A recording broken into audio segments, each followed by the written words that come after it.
വയനാട് ഉരുൾപൊട്ടലിൽ കാണാതായവർക്കായി ചാലിയാറിൽ തുടരുന്ന തിരച്ചിലിൽ കൂടുതൽ മൃതദേഹം കണ്ടെത്തി. ഉച്ചയ്ക്ക് ശേഷം 2 ശരീരഭാഗവും 1 മൃതദേഹവുമാണ് കണ്ടെത്തിയത്. രാവിലെ ഒരു ശരീരഭാഗം കണ്ടെത്തിയിരുന്നു. സമീർ ബിൻ കരീം വിവരങ്ങളുമായി. സമീർ, വിശദാംശങ്ങൾ എന്താണ്? അനുജ, ചാലിയാർ പുഴയിൽ നടത്തിയ തിരച്ചിലിൽ ഇന്നാകെ 4 മൃതദേഹങ്ങളാണ് കണ്ടെത്തിയിരിക്കുന്നത്. ഒരു മൃതദേഹവും 3 ശരീരഭാഗവും എന്നിങ്ങനെയാണ് 4 മൃതദേഹങ്ങളുടെ കണക്ക് വരുന്നത്.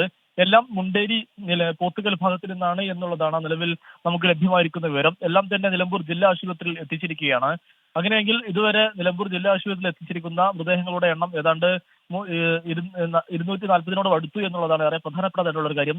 ഇന്ന് പ്രധാനമായും പോത്തുകൽ മുതൽ വാഴക്കാട് വരെയുള്ള ചാലിയാർ പുഴയുടെ തീരങ്ങളിലാണ് പ്രധാനമായും തിരച്ചിൽ നടന്നത് എന്നുള്ളതാണ്.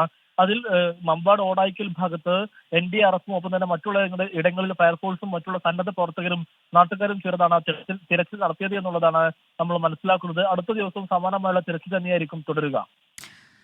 ചാലിയാറിൽ നടത്തിയ തെരച്ചിലിൽ ഉച്ചയ്ക്ക് ശേഷം 2 ശരീരഭാഗവും 1 മൃതദേഹവും കണ്ടെത്തി. രാവിലെ ഒരു ശരീരഭാഗം കണ്ടെത്തിയിരുന്നു.